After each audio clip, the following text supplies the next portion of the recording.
teaching that blind man to sing. You might get the best of him, but you'll never fool me. Now, sweet talk the beast, dog tail jack, go and fetch your bang. Try that and upstate board's a different kind of scene. Went off to college, but college turned out me. Couldn't get my master's in truth and loyalty. I said, whoa, light that fuse and run. I said, whoa, I am my father's son.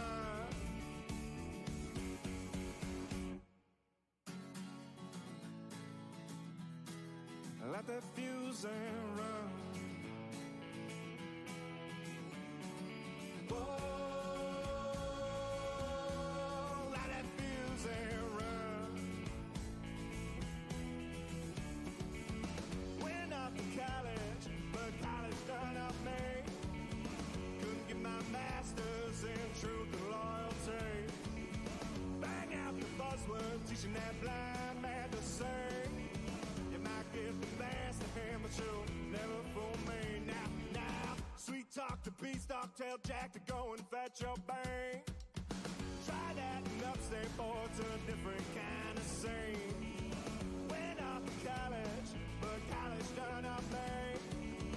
Couldn't get my master's in truth and loyalty. I said, whoa, light that fuse and run. I say, whoa, I am my father's son.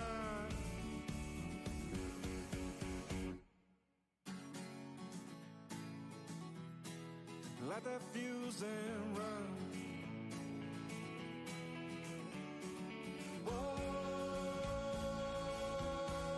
light that fuse and run. Whoa.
Yo, what's up, 24/7 Buff Pandemonium? It's your boy Swank. It's Tuesday night. It's 8 p.m. Eastern Standard Time, and that can only mean one thing.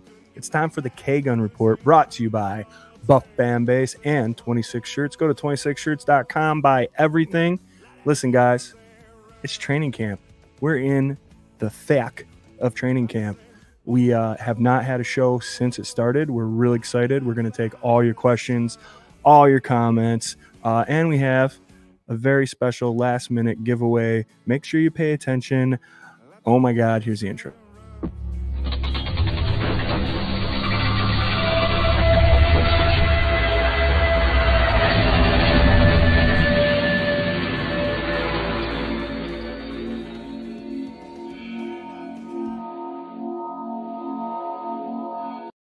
Here we are, and here it is on a beautiful Tuesday. Guys, it's your regular crew. I know a lot of you have thought that Jerry's been holding out. He's not, man. We're keeping him here for the distance tonight. I believe in him. I think he's going to make it through a whole show. Why don't I just introduce him so that you can hear it from his mouth himself? Right downstairs, my buddy, your buddy, Mr. Jerry Reed. What's up, Jerry? All night long, all night. Hey guys, what's happening? Training camp is about a week in. They just put the pads on. Uh-oh, here we go, football. You can just smell it happening. Love it. Can't wait to talk with the Mafia. Let's do it, ladies and gentlemen. Uh-oh, here we go, indeed, from the mouth of babes. Right next to me, my brother from another mother, Mr. Scooter Magooter. Scott, what do you got? What's up, Swank? What's up, Jarrod? What's up, Bills Mafia? Yeah, like Jarrod said, can't wait to get it going.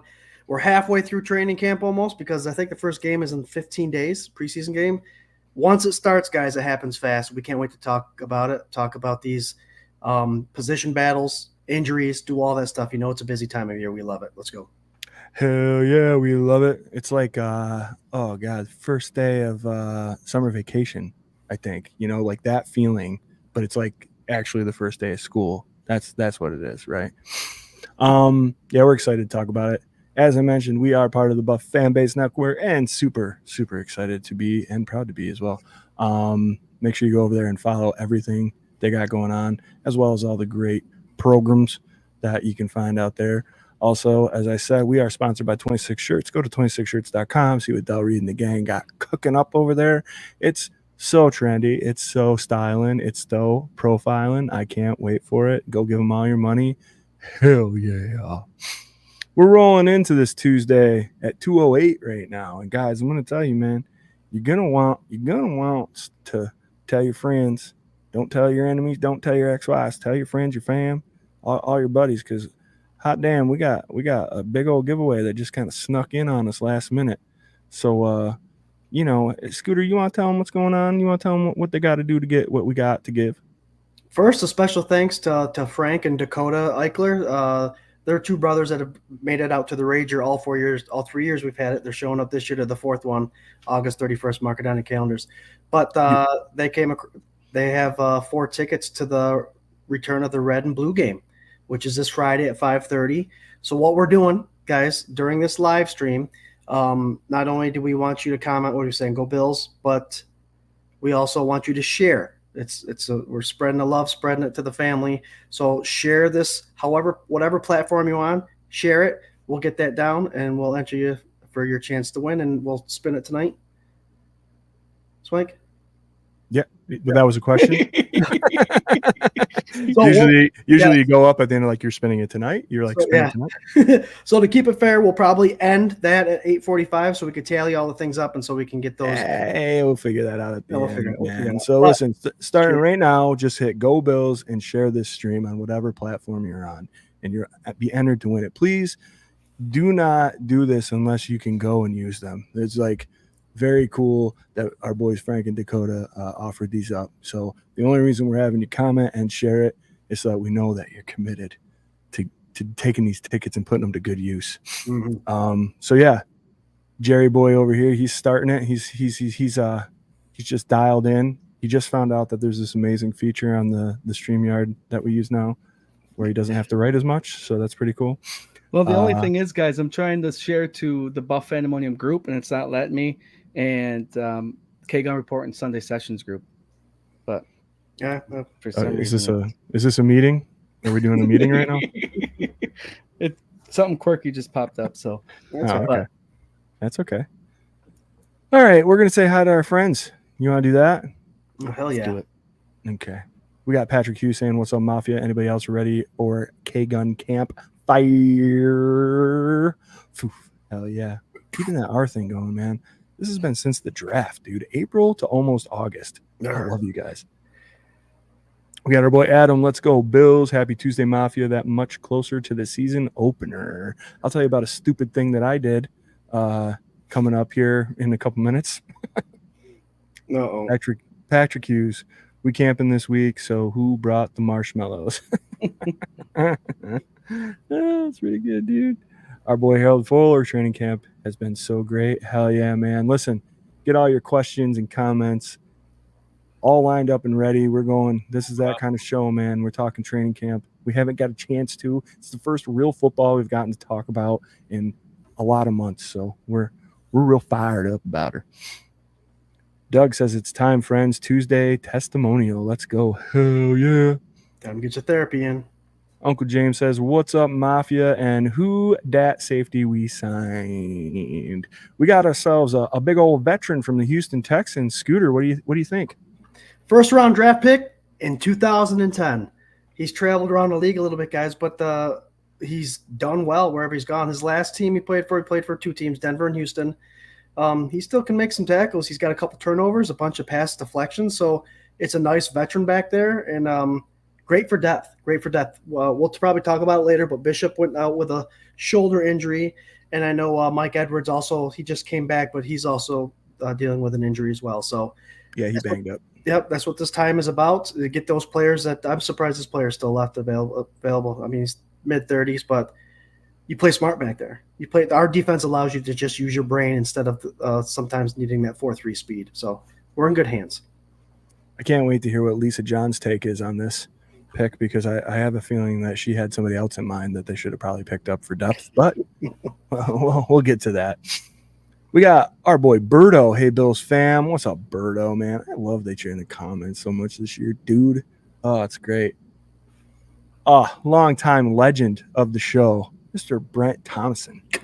Get to cracking, sir. I've been cracking since at least 7. So, yeah, cheers to you guys. I'm drinking a burr that will be featured at the regular season Rager. This is from Reinvention Brewing right here at the Middle Finger Lakes IPA. My boy Scooter got it for me for a little housewarming. So cheers, Scooter. Thank you so much. Beautiful. Cheers. Yeah, that Middle Finger Lakes is really good. They got a double Middle Finger Lakes. Those will sneak up on you. Yep, those will sneak up on you. But yeah, you got a story about that. Yeah, I went to a birthday party and not looking at the can because they look similar. They were serving the Reinvention Brewing beer. So I got the middle finger and I got another one and had a little buzz working more than I normally would have after 3. So I finally told the guy, what are you putting in those? Just joking. He goes, yeah, these are the double middle finger lakes. It's like, oh. That double will get you. Yeah, it probably sounded like, what are you putting in those things? But had a lot of fun. A bunch of our friends turned 40 at once within a month and a half. So we just celebrated. Yeah, there's a bunch of dudes from my class, right? Yeah. Yeah, yep. Sweet. We got the amazing Paulette Brown. Hi, everybody. Hey. Let's go, Buffalo. How's Paulette, everybody doing? I'm getting your shirt out to you within the next couple days. There you go. Go Adam Bills is the secret password for today, right, fellas? Yes, Go Bills is the secret password. If you're just joining us, we are doing a last-minute giveaway thanks to the Eichlers, our boys Frank and Dakota. They have offered up tickets to the return of the blue and the red game this Friday at Highmark. All you got to do is comment Go Bills wherever you're watching, and then share it wherever you're watching, and you're automatically entered. We'll draw the winner at the end of tonight's show. So tell your friends. Nice.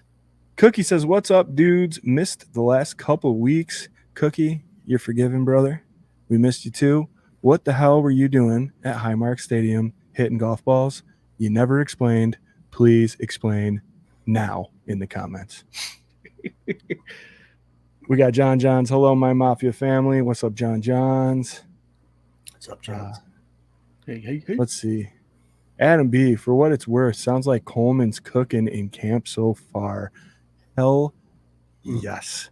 I think some people are starting to eat just the tiniest bit of crow, and I know it's been 1 week, but I cannot wait to dive right into that.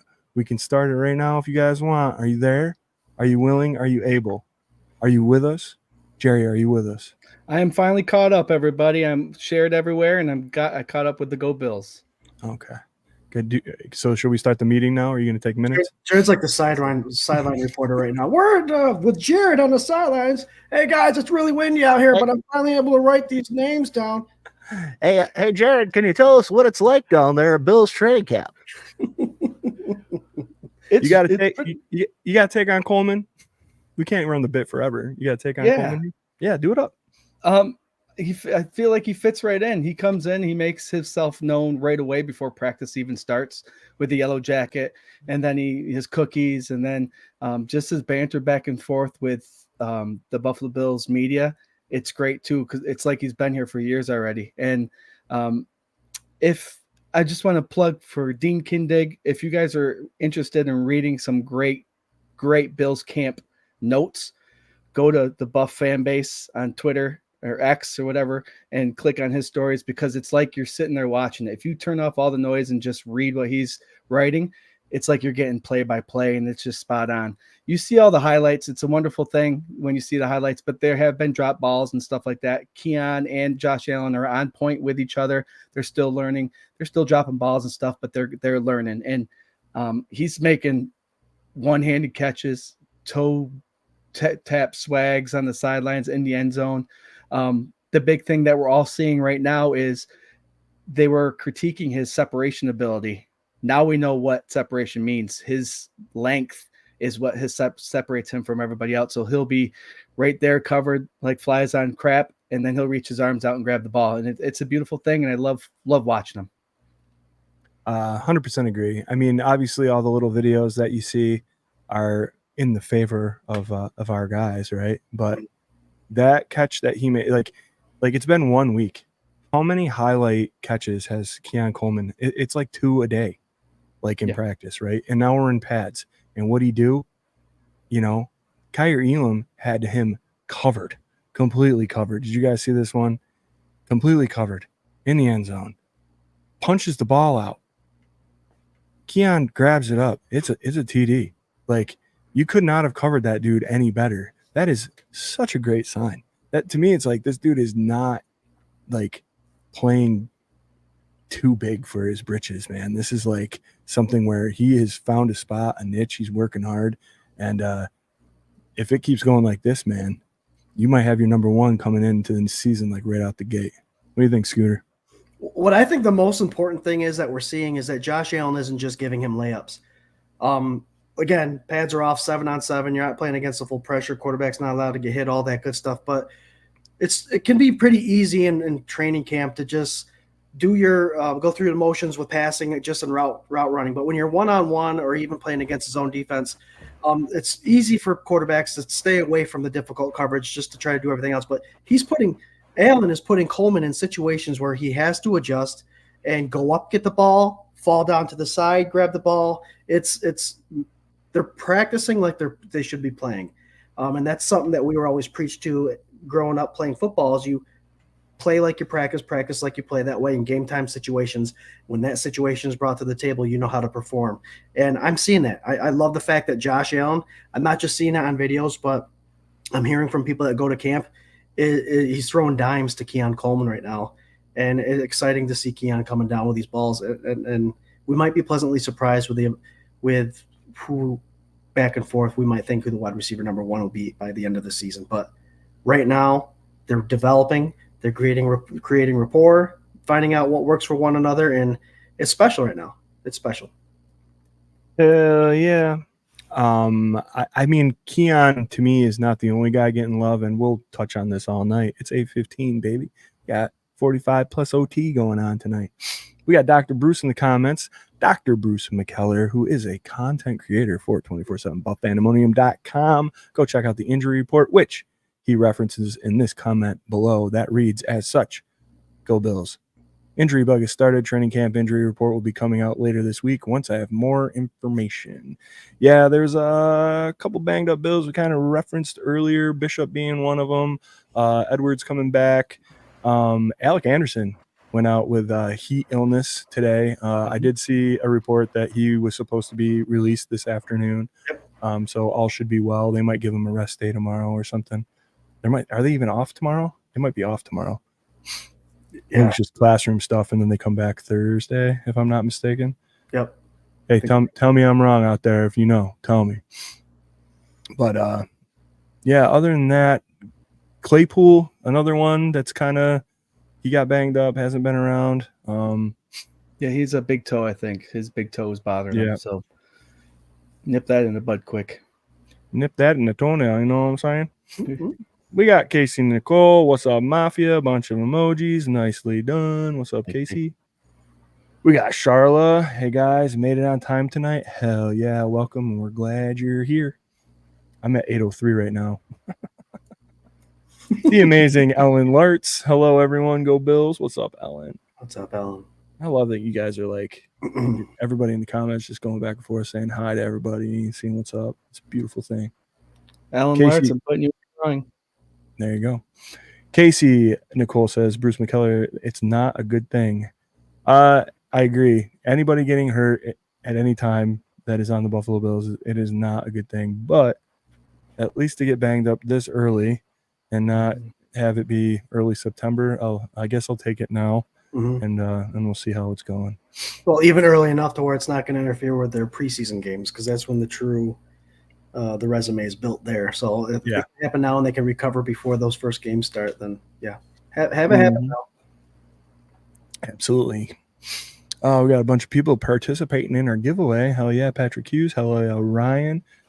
Let's see. Patrick says, I'll comment and share, but you don't have to include me in the wheel. I am in Orlando. Patrick, I don't think you win on the wheel anyway, do you? We can put Patrick's name on half the spots. Let's see. No, Mafia, if you want to see some good stuff, go to other fan pages or other NFL teams highlights, and you'll see that the only highlights they're showing usually are players who are wide open getting deep balls thrown to them and them catching it. And then go watch ours where you see Josh Allen actually putting it over the shoulder, just out of the reach of the defenders, like game time scenarios. And it makes you appreciate that number 17 more than any other quarterback in the league. Just to watch those highlights, it's awesome. Yeah, man. I like that presser that Josh had too, where he was talking about like he can't get it up high enough for these guys. Like he's working on placement because they want it even higher. And we talked about this in the offseason when they started acquiring these big dudes. Like, again, the separation thing you were talking about, Jerry, it's not just vertical, or it's not just stretching the field. It is also, the Y-axis and the X-axis. If you can out-jump a dude, that's separation as well. So I love it. I love that they're getting all that placement and timing, and it's just good. Let's see here. Tom Horton over on X says, "Go Bills." What's up, Tom? We got Doug saying, saw Curtis Samuel make that catch live yesterday. Dude is going to be a beast for sure. That touchdown catch that he had was amazing, dude. What a grab. You guys saw that highlight, I'm assuming? Oh, yeah. Yeah. I mean, what are you thinking about this dude, Curtis Samuel, and what he's going to bring to the team coming in here like that? I saw glimpses of Samuel, or EJ Manuel. When he caught that, it almost reminded me of no, not EJ Manuel. Who them? Emmanuel Sanders. There we go. You see how I got it all mixed up? Emmanuel Sanders. There we go. No, when he caught that, I was like, "Is that Emmanuel Sanders?" You were like, "Is that JP Lossman dude out there catching bombs, bro?" I got it. Eventually, the fourth name I threw out there, but Emmanuel Sanders was a great receiver in the league, and when he came to Buffalo, he did good things too. And it for some reason I saw him when I saw Samuel going up for that catch. It's like Emmanuel Sanders. It's not a bad thing. You see Jeff Toole out there? Man, dropping times. I didn't see Jeff Toole, dude, but I saw Peterson, dude, or Peterman. There you go. Jerry, you got us all flustered. No, I think Joe Brady is chomping at the bit to get this guy involved in this offense, and he's getting him in there quick. For those of you who know the history of Curtis Samuel, he came from Carolina Panthers through his long journey, where Joe Brady utilized him as a running back and a wide receiver, and he is working both with the running back crew and the wide receiver crew. So Joe Brady, I think he understands his players, and he's going to find ways to get players the ball and eat. And I can't wait to see what Curtis Samuel – we've talked about it, guys. Yeah. He's come from a long line of quarterbacks that aren't very successful, and we all know what Josh Allen does with wide receivers. So it is a very exciting time for Curtis Samuel. And, again, we're watching highlights, but I think he's the real deal. Didn't I see some reference of Curtis Samuel to Mr. Debo from 49ers? Wasn't there like a similarity reference there? So wouldn't that be a wonderful thing? Yeah, I don't know. I was talking to Scott about that before you jumped on today, though, because I think especially the way Joe Brady presented how he wants this offense to operate as far as not having a true X or a 1, 2, 3. He wants every wide receiver and every player, really, like a skill position player on the offense, to know each route, each position, and that'll truly make him so flexible. And the way he kind of suggested it, man, like I think there's a huge chance that Curtis Samuel is going to be used kind of like a Debo, all around gadget, but also hot stud kind of guy. And Scooter said that he'd been practicing with the running backs and the wide receivers. So Mhm. we'll have to see what's going on, but that's exciting at least to think about another option. The better these guys are at doing multiple things, the harder it is for the defense to figure out what the hell's going on. So, the biggest part is like they have to be good at it. They have Right. to make positive plays, right? But like, just the fact that it's an idea that's exciting because that hasn't been a part of the Bills' game plan in forever. So, Right. A new little splash and flash, I think, will really do what needs to be done here. It's a great tactic from Joe Brady to bring about this kind of offense that might be a wide receiver per committee. It benefits everyone on that offense if everyone knows every position. I recall him saying something along the lines of when he asked receiver what's his route on this play, the receiver's follow-up question is supposed to be, well, what wide receiver am I playing at this point? Then I'll tell you. Yeah, what position? Yeah. It's a great way, guys, also to kind of chip away at the depth, because if you're preaching this, then that's who you're going to want to bring to the game every Sunday. You don't want somebody that's going to know half the playbook for half the positions. The guys that know this playbook, know all the positions wide receiver wise, are going to be the ones that make this roster. And we have a lot of cerebral players on our team that have gone through many different offenses, so they know the lingo. So it's a great way to kind of narrow it down and make it difficult and competitive for this wide receiver room. Yeah. Lisa John says, "Hey, now don't pick on me." Lisa, I would never pick on you. I just know that you want that Micah Hyde signing so bad. Scooter, I got to ask you, man, are you having a rave or something? You're flashing blue like crazy behind us. Oh yeah, I see it down there. Yeah.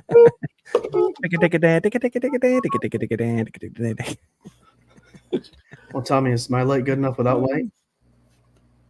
Yeah, that's fine. Corey just got here. I just want to say, Corey, you leave a Go Bills, and we got blue-red game tickets up for grabs for Friday. You'll be on the wheel of destiny for it. That was half true, Corey. So Corey, you got to write Go Bills, and then you got to share the stream, brother, and welcome to the stream. And what happened is Jerry just figured out he could read all the comments share at the the stream. same time. So he's kind of jumping around. Scott had a slight case of that, but stay away from it he now. was really good about it. So Corey, Jerry- leave a comment. You're automatically winning it. Okay, Corey, thank you for joining us at the Blue and Riders weekend. Here you go. Bye. I hit my 100-word limit, didn't I? Yep, you're over, dude. It's like Twitter. We love you, Jerry. Just busting balls because you've only been here like half the time this season for some reason. Even though I know it's been more than that, it just feels like. Oh, let's see. Joey Hatch, what's good, my Buffalo Bills brothers and sisters? Swank, how are you? I'm doing well, Joey. Glad to see you as always, my man. Let's see. What's up, Joey? Patrick says, Swank, did your beard go on injured reserve? I did a little trim up, man. Yeah, I did. It's hot out there for a Swank, man. Mm-hmm. I still got the locks going back here, but yeah. Holy cow! There you go. Yeah, you seen that in a minute? Yeah, geez. I saw you. Nice. Wow. Did you say it's hot out there for a Swank? I did. You did. And there ain't nothing changed but your limp. That's right. Oh yeah, you playing all these shows, you gotta have a little hair on your head while you can grow it, man. That's my feeling. I think this is probably the last of the go-arounds for me. She's starting to get a little weak up top. Old. Joey Hatch says, Reed Brothers, hello. What's up, Joey? Let's see here. Lonnie Cook, hey guys. What's up, Lonnie? Hey, Lonnie. Hi, Lonnie. Man. Oh, you guys, man, just killing it in here. Harold says Samuels looks great at Camp 2. I'm at 8:10, so I'm only 16 minutes behind right now. Here we go. Josh Cook. Guys, this is the information you want to know about. Josh sent us this video of him hitting golf balls at Highmark. He said they set up like a top golf event in the stadium over the weekend. There was 9 tee boxes set up all over the stadium. It was pretty cool. It looked dope, man. Like, how fun is that?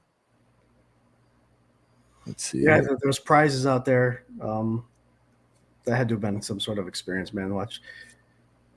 That's funny that they did that. Did it cost anything, or did you win? Did you win tickets, or did you have to pay for it? Yeah, how'd you get there? Yeah. Cookie's always good for like these sweet experiences. Do you notice that? Like, Mhm.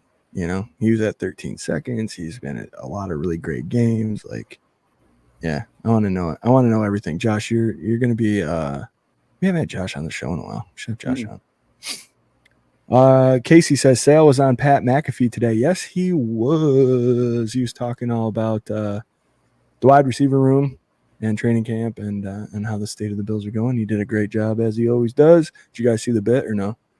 Yep. I saw the snip of it about how he's talking about camp. The Bills understand it's an exciting time and all that stuff. Yep. Compared to what the media probably portrays.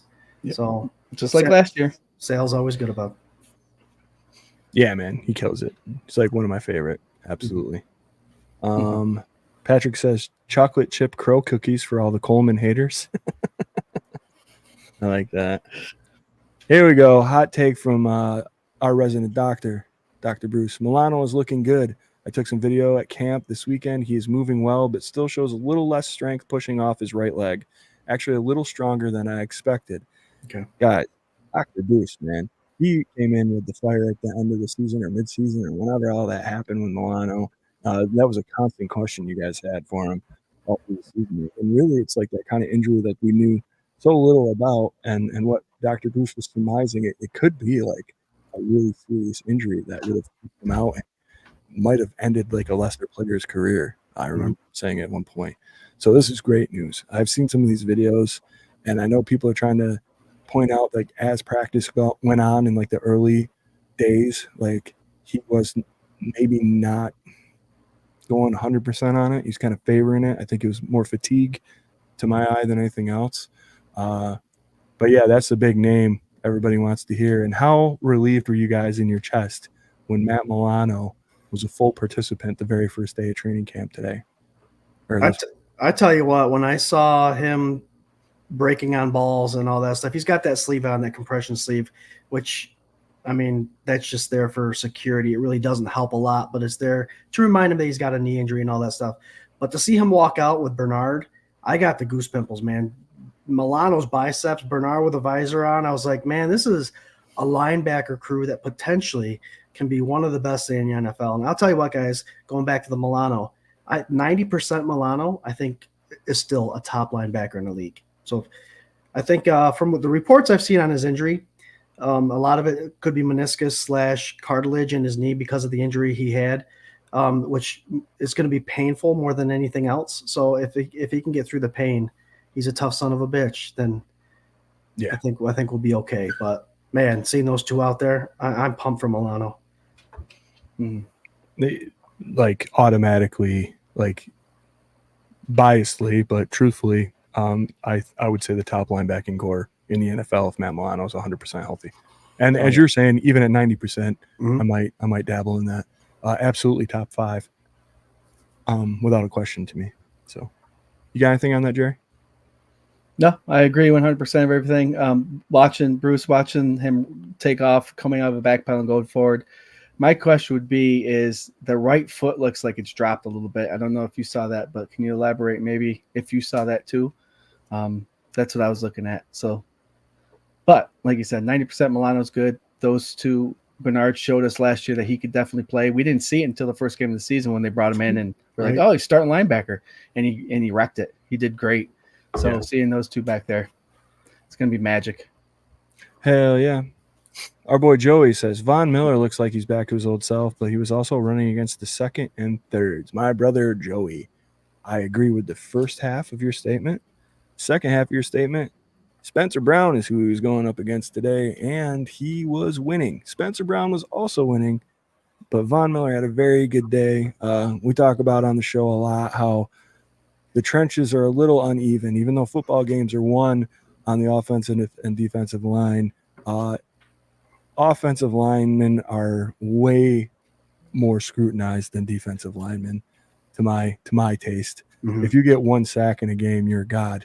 You know, but if you stop, 80 sacks from happening, you're like, well, you're fine.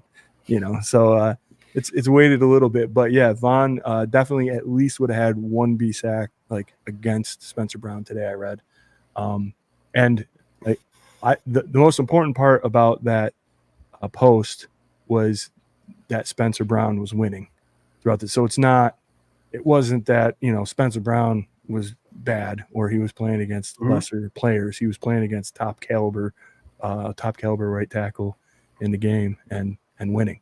Yeah. So Von Miller even said this is the best he's felt in a long time. So yep.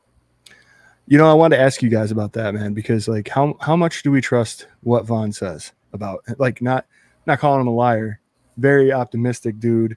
Last year he was like, I'm superhuman. I could come back the day after this happened. Like, so for me, like I take a lot of what he says with a grain of salt anymore. If it's coming from like a known source, and it was multiple all across Twitter today that he had an outstanding day and he's had a really good camp this far.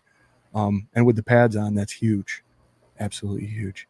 Scooter, what would it mean to this team if Von Miller returned to full form, half form?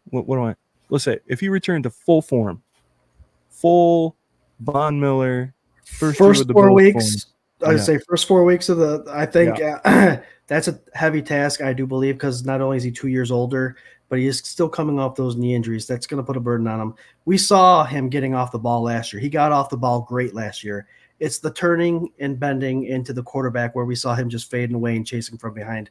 So that's the kind of stuff we need to see out of Von Miller. If he could bring some of that back, yeah, I could see potential. But what I want to see out of Von Miller is I don't think we're going to see the snaps. I really don't.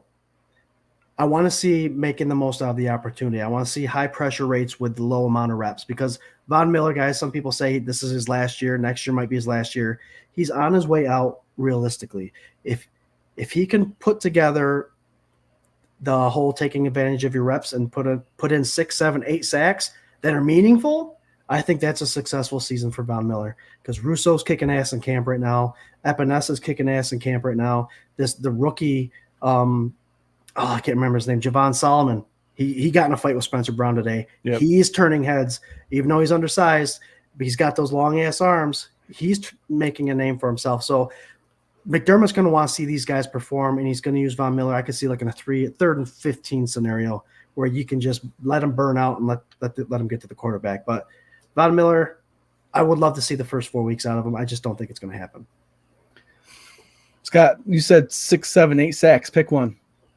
I'm gonna go 8 sacks. I'm gonna go 8 sacks. Are we doing beer bets right now? Beer bet right here. 8 sacks on the season for Von Miller. 8 over under. 8 is the over under. Yeah, let's see. We'll start it right at 8. So you think 8, Scott? Pick over or under. He's got to go over or under. Yeah. I'll go 7.5 over and under, Jared. I'm going over. There you go. I'm gonna take the under. I'm taking the under, and I love him, and I'm not saying way under. But I think if Von Miller had a 6-sack season, I would be pretty happy with that because I want him to be situational. I want his reps to be down because I think right now, for me, Epinesa and Russo needs to be the dude. So rotate Vaughn and Epinesa on that other side, giving Epinesa more snaps in my mind, and let's see what happens. There you go. Dwayne Smoot is making a name for himself too, apparently, in camp. You're hearing his name a lot. Yeah, Ed Oliver had something to say yesterday, and it was something that I just loved hearing him say, is he's at his time in his life as an NFL player where he wants to teach all these younger guys or the guys coming in the way of the Buffalo Bills defense. And he said, if I can just let them know everything I know as soon as possible, it makes it easier for me to come off the field knowing I could trust them when they come on. Mm-hmm. And that was just like, oh my God, that feels so good. So Smoot coming up, you mentioned Von Miller and Epinesa rotating. If these guys can just learn everything and trust one another, hey, I need a break for 2 plays to come off, and I know Smoot or Epinesa or somebody else is going to step in and carry the load, trustworthy. It was just something awesome to hear from Ed Oliver, and like how much he's grown since he first came here and the lessons he learned and he's experienced, and he's able to share that with these young players. It's just amazing. I love it. Love every minute of it. That's a veteran statement. That for sure shows growth. You're making me want to run through a wall right now, Jerry. I love that. guys that we've drafted that has bought into this system, that has had success in this system, that is trying to teach other people. Man, was there ever a defensive tackle on this team that did that for years and years and years and just made you feel all warm and fuzzy inside? Man, I want that to be Ed Oliver. Oh, let's see here. Paulette brings up that Stephon Diggs got in a couple skirmishes today. I just think that's funny. Doesn't really, I mean, I don't know. My favorite was the highlight of the one-handed catch in the back of the end zone where he jumped and he scooped it out. It's like, okay, well, you could do that, but you drop a 65-yard dime from Josh Allen against the Chiefs at the end. When it matters, yeah. Yep. But still love Steph. Good on you. Good get. Let's see here. What was the other thing I wanted to see? This one right here. Harold Fuller. A lot less drop balls for the team than at past camps. And then he said maybe because there's no Davis. I'd say that hands were probably a focus this offseason. and I love it. It's so funny. I didn't see this comment, but I just brought up, if you guys please go to the general himself, Justice Generals, that's at JA17 MVP. He is the general of the Buff fan base. You go out there and, man, earlier today he posted this tweet. Did you guys see it? It was a retweet. It was from Jamal Sire. It says, one-on-one, Gabe Davis versus Trey Flowers, dropped past, had it in his hands. And Justice posted a GIF of Oscar from The Office going like this.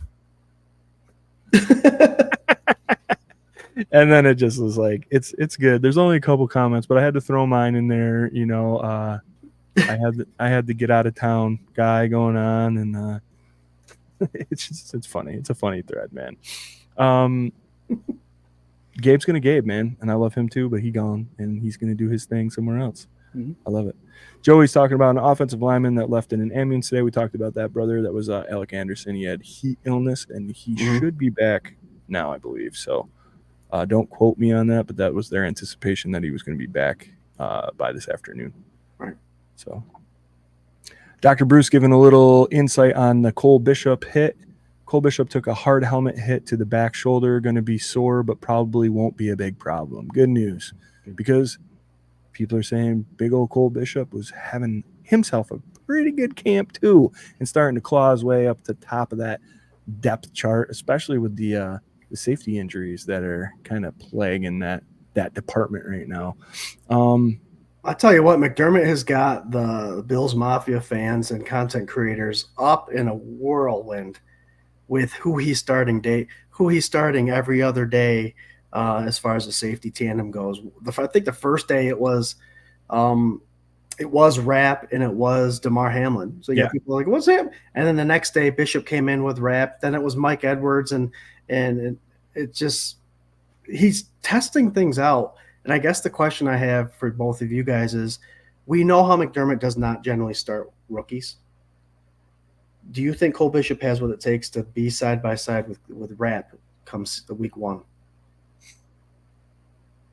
Well, this kind of goes hand in hand with the question I was going to ask you. Okay.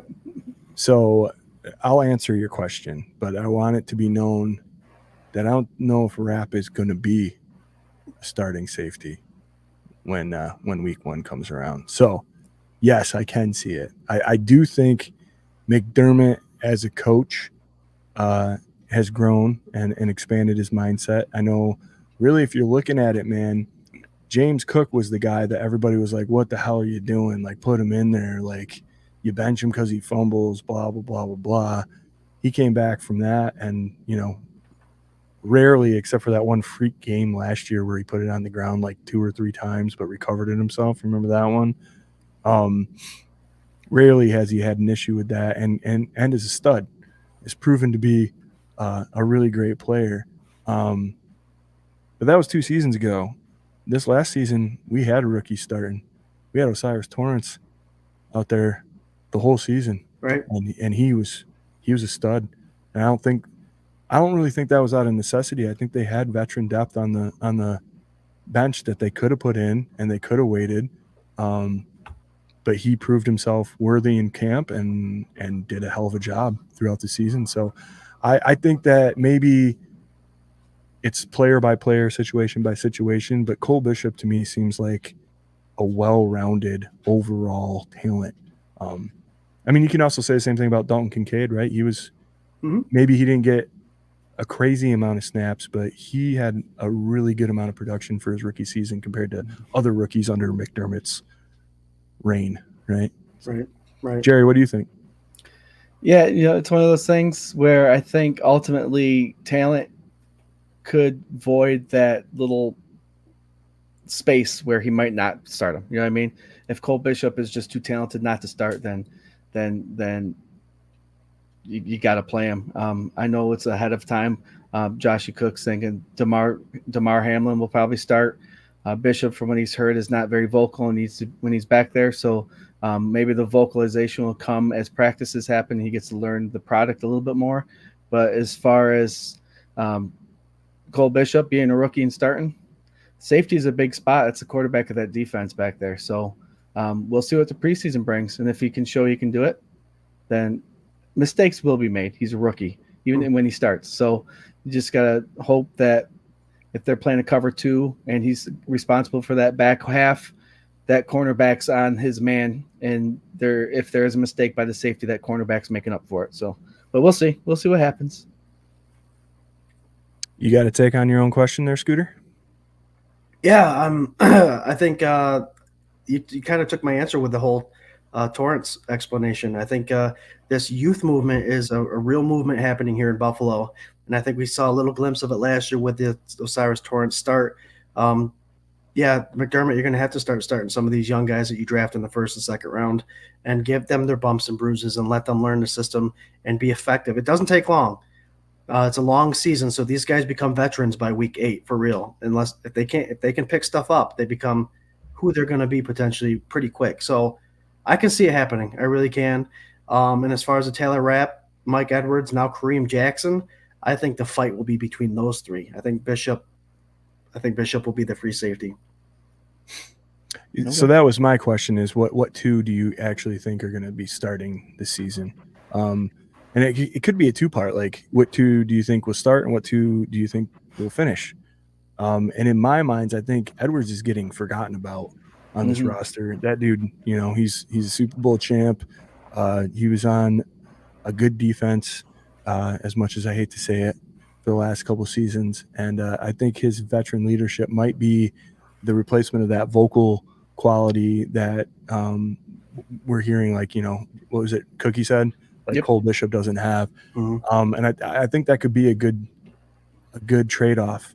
Like, Cole doesn't have to be as vocal because Edwards is, and then he can just play a little more free, right? So to me, maybe it doesn't start out that way. Maybe I would say it's Rapp Edwards with Bishop Edwards finishing out the season if everybody stays healthy. Okay. Yeah, if everyone stays healthy, we must not forget that a couple times last year they had 3 safeties on the field at once. So that could be a whole dynamic too of how everyone plays. Scott, you said there's 3 guys that you think are fighting for that one last position. They could be fighting for the last 2 positions, and that next man out will be comfortable enough to come in. So that's what's fun about this training camp is we all have speculation and we can talk, and we're excited to see what's going on and to see the product show up on Sundays. But we ultimately can't wait for. And it's good to have this competition. It's good to have this talent back there, especially with Hyde and Poyer gone. To have this conversation of good guys being back there is very promising and uplifting. 100%, man. It gives you hope, Mm-hmm. Guys, it's 8:45. There are 1,036 of you watching live right now for our training camp kickoff show. Want to thank you all, and don't forget, we are part of the Buff Fan Base Network and also sponsored by 26 Shirts. Go to 26shirts.com. Check out all the fresh trending gear that they have out there, and Del Reed and the gang just putting in a ton of good work. Help out a local Western New York family in need. Get some sweet teas, and win. It's a win. Let's see. Paul Rossi says, any feelings about... Oh, wait. Sorry. We're doing a giveaway, last minute giveaway tonight. If you write Go Bills in the comment and share this stream, you will automatically be entered to win tickets to the return of the blue and the red over at Highmark Stadium this Friday. So please don't enter unless you absolutely can use them, or you know somebody who can use them, or whatever. But do it up, and we'll be spinning the wheel at the end of the show tonight. So do that. Paul wants to know, are there any feelings about Kyer Elam starting this year? What do you think, Jerry? Yeah, he's coming into it, I think. You know, you saw that interception last year against the Chiefs. It was a beautiful catch. He was playing man-to-man. So after seeing him not start and we saw Benford play over him his first season there, it was kind of like, okay, what's going on? We kind of knew that it was all scheme, and that's probably why Elam wasn't playing yet. But this is his third year? Or yeah, he's coming in his third year. I think if he starts, I wouldn't be surprised. He's coming along. I think he's learned a lot. He's still on the team. There's a reason why they haven't gotten rid of him. Obviously, he's still on rookie contract, but he was obviously going to be a project for McDermott and the defensive coordinators from day one. I think it took us a while as fans to realize that, but I think it's coming. It's coming. And like, if you look at his notes, he gives up some plays, but he makes more big plays than he lets up. So we'll see what happens. I wouldn't doubt it if he was number 3 CB, at least. Well, for those of you who don't know, Jarrod is a pirate part-time. That's why he said, "Yar!" It's Kyer. Kyer. But yeah, he's on year 3 of his 4-year contract. The problem now is Jarrod is now that he's got Christian Benford, who's made a name for himself, and Rasul Douglas, who didn't extend his contract, so he's on for this year. So if they're keeping Kyer in hopes that maybe one day he'll take over for Rasul Douglas, I think we will probably see a contract extension by the end of the year. But I think he's talented enough. We're hearing his name a lot in training camp, and sometimes it does take kids a lot longer to transition to his own defense from a man defense. And he's got the talent. He played the sport. He played against some of the best wide receivers in the league in college. I'm excited for him. We're hearing his name a lot. We'll see it come fruition here in preseason. Hell yeah. Like I said, man, he had a great pass defended and a punch out against Keon Coleman today. And, you know, I don't think there's any better way he could have defended that from my eye. I think Sale actually made the same comment. I don't know, man. Who wouldn't want this kid to come into his own third year? You know, he's had a long uphill battle. But yeah, man. This could be it. This could be a great time. Of course, I'm rooting for him, and hopefully he does beat somebody out. I don't care who wins in camp, to be honest. I really don't. Like, and if he is, it's a feel good story, man. But if he's out there and he's a shutdown, great, do that. Let's go. It's just an uphill battle for him because Christian Benford has proven that he is a legit number 2 corner in the league, and if we can get the same production out of Rasul Douglas that we got in the second half of last year, he's definitely CB number 1. And Taron Johnson ain't going anywhere. So you need to be, if you're rotated in, you need to make the best of those snaps. And we play a lot of tough wide receivers this year.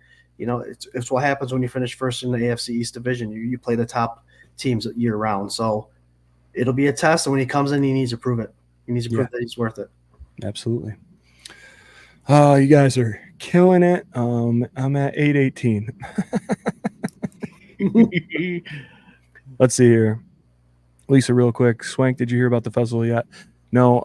The band has entered into a competition to take the last spot for the Borderland Music and Arts Fest in East Aurora, right outside of Buffalo.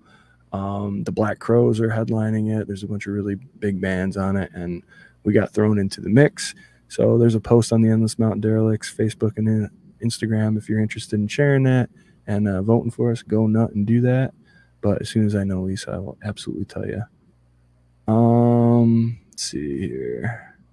I'm going to have to skip down here, guys. Kills me. You're just so good. We're back at the EJ Manuel jokes. That's how far back we are. EJ Manuel Sanders. Let's see here. We got Robbie at 716 Sports Blizzards. Yo, what's up, bros? Go Bills. What's up, Robbie? How Robbie? you doing, brother? Nate Nacho, the best handle in the whole goddamn internet, says, what's up, fellas? How did the new kickoffs look in person at camp? Excited for the new rules. I hear T-Bass really experimenting with different kickoff approaches. Go Bills. If you didn't know, there's some new kickoff rules this year. I have not been to camp. I tried to get tickets. I just haven't been able to. If anybody's got some extras and they want to shoot them old Uncle Swank's way, you just let me know, dude, and I'll take them gladly. I heard something interesting about the kickoff rules today. Have you guys heard the onside portion of all this? There's no element of surprise anymore, I tell you. Zero. Absolutely zero. You have to announce it. It can't be before the fourth quarter, and you have to be losing to perform an onside kick. So, yeah, that's very different. I mean, I don't know. I don't want to get all old guy on a porch shaking a stick about this, but, like, you know, they weren't very successful to begin with. But it did, like, I mean, coming out halftime and kicking an onside, like, we all remember that play, you know, like there's certain elements where it's bouncing around and you're like, hey, Micah Hyde had one of my favorite returns ever against the Dolphins with that spin around matrix style TD return, you know, and that was off an onside. It was just like a little bit of an element to it. But I'm trying to keep an open mind. I think it worked out for the XFL. There's a lot of other stuff in the XFL that I wish that they would implement aside from that. But, you know, we'll see. If it falls flat on its face and everybody complains about it this year, if you don't like it, complain. Tag the officiating or NFL, and I guarantee it'll be gone next year. Mark Maddox would agree with me. That comeback never happens if Steve Christie doesn't kick an onside kick and Mark recovers that. Yeah. And they were down by 4 touchdowns. And you're going to wait till the fourth quarter to do that, or do it now so you can get a comeback started. So I don't know about that. The big thing with the new kickoff rules, it's going to be interesting to see what all NFL teams do now, because usually I know the Bills keep a lot of special team specialists. Now that there's going to be a controlled speed element and crashing and body contact, it's going to be interesting to see what players they keep now to fill those last 2 or 3 spots for special team specialists. Yeah. Yep. I'm going to think you're going to want bangers, right? Yeah, you're going to want heavy dudes that can hit, right, or block, like depending on which way you're going with it. You don't really need a gunner anymore, right? Like, do you? You need someone that could beat one-on-one, because legit they're going to be 5 yards apart. So blocking kickoff-wise, you're going to want someone that has good feet that's not going to trip up or stumble if anybody puts a juke move on them. And kickoff-wise, you're going to want someone that has the acceleration to maybe get around one of these bigger guys. And I'll tell you what, that's an added feature for these special team special team coaches, is that, you know, they're studying the film, they're watching what 10 guys are missing their blocks, and let's focus on that guy. Daquan Hardy is a draft pick the Bills brought in from Penn State this year, cornerback, 4.3 40. I don't think the Bills draft him unless this new kickoff thing was in line. So he'll be a fun guy to watch. But, yeah, I mean, who do you get, Swank? You're right. Do you get big hog mollies that can pummel someone within 5-yard range, or do you just put a bunch of nimble guys out there that can at least put a body on someone so they can help open holes? I think I don't want big, slow guys necessarily everywhere, but I also don't want like burners. I'm thinking more of like a Matt Milano type, right? Would be great, but I don't want him out there on kickoff returns. But shit, you could go Spectre, right? Like you could go get some of these dudes that are Matt Milano-esque, that are like second, third string on the depth chart, you know, and use those guys. And I see that being like a good way to go about it, but it's got to change like the chemistry of what that line looks like, right? And how you defend it, or how you are the aggressor. I mean, I guess the like return, you know, it really just, I don't know. I don't know. It's going to be very interesting to see, because I just don't think you need crazy burners unless they're catching the ball. Right. You know? We have Dawson Knox was on the podium the other day, and he was talking about how all the tight ends are doing great. Quentin Morris, and one of the guys is Zach Davidson. He's a guy that suffered an injury last year who really didn't get much playing time, but he's been shown high energy. He's fast and he's physical. And it's like I kept thinking about kickoffs. Like, okay, we keep 3 tight ends. If Zach Davidson's one of these guys who can get down there and just pummel people, you're keeping 4 tight ends now. It may change the roster layout for sure. Yeah. Yep. Yeah. I mean, right now, it's Swank, you said Balin Spector. The Buffalo Bills have drafted over the years like linebackers. Dorian Williams got that same size. Dorian Williams. Dalen Spector. They brought in Nicholas Morrow from Philadelphia, and they drafted Olafosio, who's a high-energy guy. But they all are that similar 6'1", 230 pounds, can move vertically and are nimble. So, yeah, it'll change this whole roster layout of how many people you're keeping in each position. Yeah, absolutely. It'll be interesting. It'll be fun, I think, until it's not. Yep. If we get burned on it, I'll hate it. I'll completely hate it. So, well, and if you're watching the game, you should be able to point out, don't run towards so-and-so because he's the one always letting up the block. I'm telling you, it's going to be a lot of fun for these special teams coordinators for sure. They're going to get paid. Oh, hell yeah. Yeah.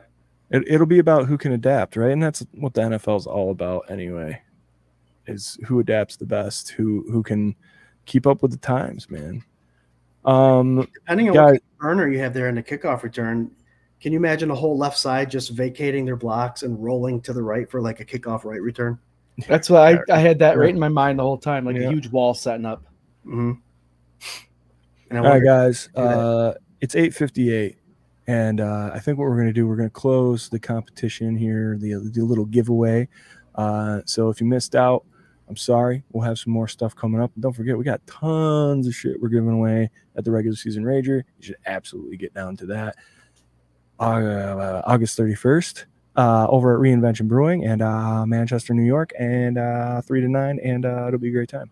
Mm-hmm. I'm going to roll this wheel. Sorry you guys can't see it. I promise that I'm an honest feller, and whoever gets it, gets it. And I'll tell you right now, the beautiful Ellen Lartz has won tickets to the return of the blue and the red this Friday over at Highmark Stadium. Compliments of our friends Frank and Dakota. Ellen will hook you up with those 2 fellers. And Frank and Dakota, thanks again so much for donating those to our cause. And Ellen, congratulations. Got yourself some tickies. So I wanted to bring this up quick, and guys, keep coming with the comments. You guys are absolutely killing her. I found this stat today. The top 15 wide receivers in the NFL with the lowest dropped pass rates. Do you know how many current Buffalo Bills wide receivers are in that top 15? 2. Oh, boy, current. So Shakir's definitely one of them. Shakir is one of them. Number 1. 0.0%. Yes. All right. Is Kincaid considered a tight end or a receiver? He is not. This is wide receiver. Okay, wide receivers. Yep. See, with the limited targets, you know what I mean? It's kind of hard. Is Hollins one of them? Mac Hollins? Nope, he is not. Yeah, it's hard. It's hard. I'll tell you that it is Curtis Samuel, number 14, 2.2% drop pass rate. So, yeah, you got 2 guys with hands right here, and I'd say that new feller, he's looking like he's got some good hands there too. It's gonna be really hard for them to pick who fills out this wide receiver room, dude. I think Mac is like he's the training camp darling this year, right? Like so crazy, so likable, so much energy, a weird dude. But I can just everybody's rallying around him like crazy, and he's been making some plays.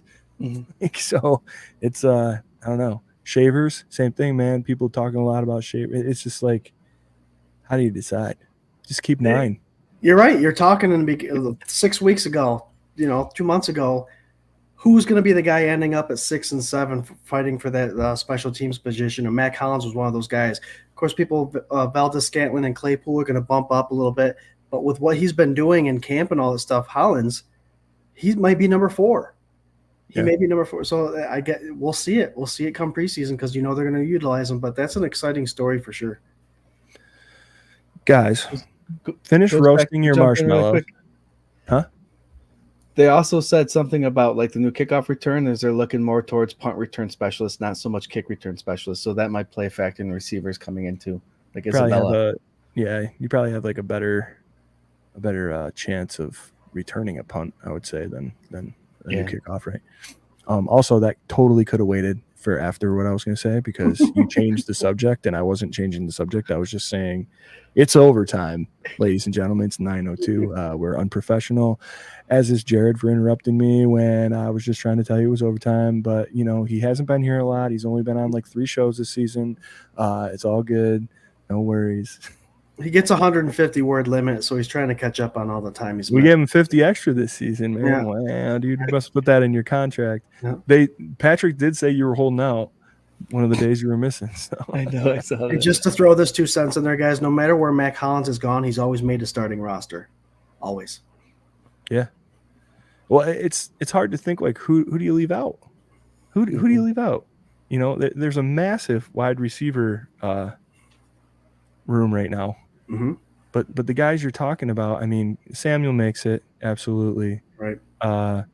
Shakira makes it. You know, you start getting a little. I mean, Keon Coleman. There's 3 right there, but like, where do you go? Yeah. You know, where do you go after that?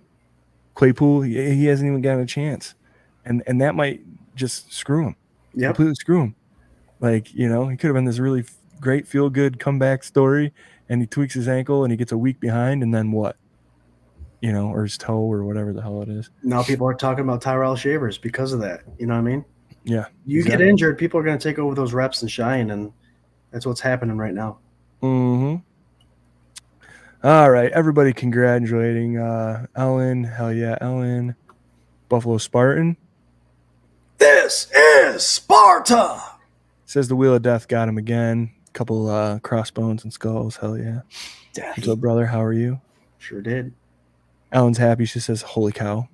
That was 4 minutes ago. Congrats, Ellen. Oh, man. Patrick says Claypool is gone. Look at that hot take coming from Patrick. I don't know, man. I'd say he can't miss another week. I'd say he's got to show out. I'd say he probably ought to play in the scrimmage this Friday in front of Miss Ellen Lartz, and then she can decide whether this bum makes the roster or not. You know? Why not? Guys, how exciting. What a great time to be alive, you know? Oh, there's something I was going to say. So in the beginning of the show, we were talking about how, you know, the season's getting close. You know, the Rangers coming up. It's literally like it's a month away. It's 4 weeks away from tomorrow. Crazy, insane. I did a knuckle-headed, bone-headed, stupid thing. Did I tell you guys this yet? Mm-mm. For week 1? Oh, yep, you told us. I did tell you? Okay. Mm-hmm. So I recently left my formal place of employment, and I'm a full-time musician now, and it's been going awesome. Been booking out crazy, playing really great shows, awesome times, and giving me a little bit more time for this. So what I did was I booked the first weekend in September, thinking that wasn't when the first week of football was, and I never play shows on Sundays. And I booked a good show for a Sunday, and it's literally 2 to 5, week 1, Cardinals. Like, I don't know what I'm gonna record the game, turn my phone off, tell everybody not to talk to me, get the hell out of there and go home and watch it. I think, you know, but yeah, gnarly. I can't believe I did it. It just like the whole Labor Day thing getting set back a week, like just completely screwed me up. But yeah, so I'm a loser. It's okay. We'll get through it. We'll talk about it the Tuesday after. I'll be fine. It'll be all right. I'll be all right. I'm a loser, baby. Did you see that play? Stop sending it. Yeah, dude, I'm not. I'm putting my phone in the car. That's it. Or I'll give it to like our merch guy or something, and he can do it. But You know what's going to happen is like somebody's going to come up to me at the very end of the show and be like, "Oh man, did you see the Bills?" Yes, blah blah blah blah blah. No, it'd be like that episode of Seinfeld where Jerry like recorded the Mets game and he's like, he answers the phone and he's like, "I'm recording the Mets game. Don't tell me the score. I don't care. I'm going to watch it later. Who is this?" Yep. It's pretty awesome. Lisa, would you guys play anywhere around Buffalo? Hell yeah, Lisa. I'm working on some stuff right now. I'll definitely get out there solo. I'm about to send out some emails and I'll hit you up. You'll know for sure. We got some cool stuff coming down the pike. Patrick, Swank, it's all good. You're doing something you love, and sometimes you got to make sacrifice to live your dream. Hell yeah, Patrick. Thank you, man. I mean, don't get me wrong. It's going to be a great day. I just, I'm like, I got 17 days. 17 Sundays. Yeah, right. And I just want those there's 365 days. Maybe a September snowstorm will creep in and delay the game. Yeah. Oh yeah. Right. Yeah. No, it'll be all right. I'm a big boy. I'll get it. Chris says we'll celebrate that 30+ win versus the Cards without you, Swank. I'll celebrate too, you son of a bitch. What's up, Chris Christian? How you doing, brother? Uncle James says he'll be at the show giving me live highlights. James, I'm not worried. I think by halftime you won't be able to give me shit. That's what I think. Yeah, Seinfeld reference. Hell yeah, brother. Let's see. Bite your tongue. Dr. Bruce, he Swank Friday night at OSB in Lakeville. Oh, Dr. Bruce coming down to see the show. Hell yeah, brother. I'll be there. Yeah, I'll be awesome. Pictures, please. Oh man, yeah, Patrick. So does that mean no Swank for the Sunday session season premiere? I don't know because this show is not super far away from me that day. I probably could at least pop in, but I think you're gonna get Scooter and RT. And I think do we usually do the week before? Do we preview it the week before or no? I can't remember. I'll have to check that out. Yeah, we'll have to see. What's up, man. So anyway, all right. Listen, guys, 908. Love you. Us boys, we got to talk about the Rager after this. So what we're going to do here is some final thoughts. And then we're going to get out of your hair because, it's Tuesday. People got stuff to do. Right down south here, my boy, Jerry. Jerry, I know I busted your balls a lot tonight, man, but I love you. It's so great to have you back for a full show and talking about some important training camp stuff and getting stoked on the Bill stuff. And you did almost make me want to run through a wall. Everybody corrected me to say jump through a table, but I will do both. Jerry, what's your final thought, brother? It's here. I said it earlier tonight. You could smell it. Football is here. Before you know it, we're going to have a first preseason game. We're going to pile through those three, and that's the regular season. Thanks, Bills Fandemonium, Bills Mafia, for showing up tonight. As always, you guys are awesome. It's awesome that I could see all the comments on the right side now. I'll try to restrain myself, but it is fun to see everybody. You know what I love most about it is hey, beautiful, welcome back. Hey, dudes, what's up? All the banter that goes back and forth between everybody that's watching. It's just amazing, the friendships that happen on the sidelines. It's awesome. So I welcome it. It's appreciated. I love every second of it. Yep, pads are popping. Keep an eye on Dr. Bruce McKellar's injury report. And like I said earlier in the show, go to the Buff Fan Base on X and look up Dean Kingdig's camp notes. Again, just read them, and it's like you're going through camp. And I can't wait to come back next Tuesday to talk more Bills football with you guys. Keep the positives, root for the guys, and let's go. Yeah. Scooter, follow that, bro. Follow that. Your brother's been practicing that for 3 weeks. Follow that, dude. Yeah, mine's a little more of an inspirational thing. Mine's a little more inspirational than what Jerry just said. Is that I don't know if you all saw the footage, but Mrs. Pagula made the practice at the end last week, and it just shows you, and the stress is put on about the AED training and CPR training, and how important it is for more people to know about this stuff so we can save lives. Being in the medical field and not knowing Kim Pagula's full story, you saw her. And I'm not going to speculate anything that's going on, but we know that she wasn't the Kim Pagula that we've all seen before.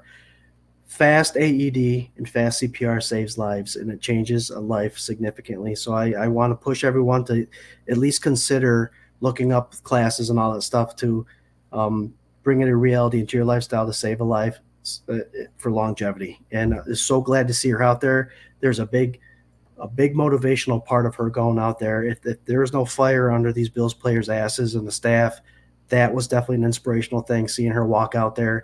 Like I said, they kept everything close to the vest, as they should. But seeing her walk out there showed a significant amount of strength in her, and it's definitely a thing that the Buffalo Bills should ride on this year. And Kim's going to ride on it too. So I'm glad to see her healthy. I know she's got a hell of a road ahead of her. And so we're praying for her, and keep the fight, Kim. You're doing great. Bills Mafia loves you. Wow. Yeah. Yeah. Yeah, absolutely, man. Yeah. Kim is the best, and we wish her all the best. And it was nice to see her out and about for Mhm. sure. And kind of just like a testament to like what a strong personality and woman that she is for coming out and not being afraid to do that. Right. And, yeah, it's cool, man. I hope speedy recovery, man. Absolutely. Right here, Patrick Hughes. Are you guys going to do a live K-Gun preseason show like the draft so we can do more R's? Oh well. Hell yeah, man. I would love to do that, but I think the show you're talking about is actually the regular season Rager. Jared's not used to overtime yet. Oh, God. with all of the work and prep and everything that goes into the Rager, I don't think any of our wives would be very stoked on us getting together the Tuesday after, but you guys are welcome to come over. Absolutely, you can do it. Yes, Jerry, again, looking forward and ahead in time in the comments, bro. Jared, not Just laugh. us. It's us to overtime, not used to time overtime. Not us to overtime. See, when Patrick makes a grammatical error, you got to call him out on it because he's a ball buster. Guys, Fat fingers. 1,252, had a giveaway, talked all about training camp. The last 3 weeks of this show, you guys have stirred the ship, man. We've had stuff. We've planned to talk about stuff. And really, you are just so interactive and so involved, and your questions are so pointed, and your comments and the jokes and the love and all that stuff. It's just, it's really like easy to just roll through and have a good time and talk with you guys and get it all involved. Apologize for not being able to get everybody's comments up. You would not believe, but just like 2 years ago, everybody's comment could have got up at least 5 times each because the viewership was not what it is to this day, and we appreciate you guys for making that happen and just being the smart, funny Bills fans that you are, and our fam, man. Absolutely friends and fam. Listen, guys, you can check us out right here every Tuesday night at 8 p.m. Eastern Standard Time for the K-Gun Report, brought to you by Buff Fanbase and 26 Shirts. Go to 26shirts.com, give them all your money. I saw Del Reed shared the show tonight. That's a good time. Del's friend of the show, been on before, great dude. Follow him, follow 26 Shirts, give them all your money. Great times. Training camp, man. Killer. We'll probably do another killer training camp show next week. Keep your questions coming. Stay active on our Facebook group and Instagram and all that stuff. Look out for giveaways. And go Bills. Love you guys. Go Bills. Go Bills. Go.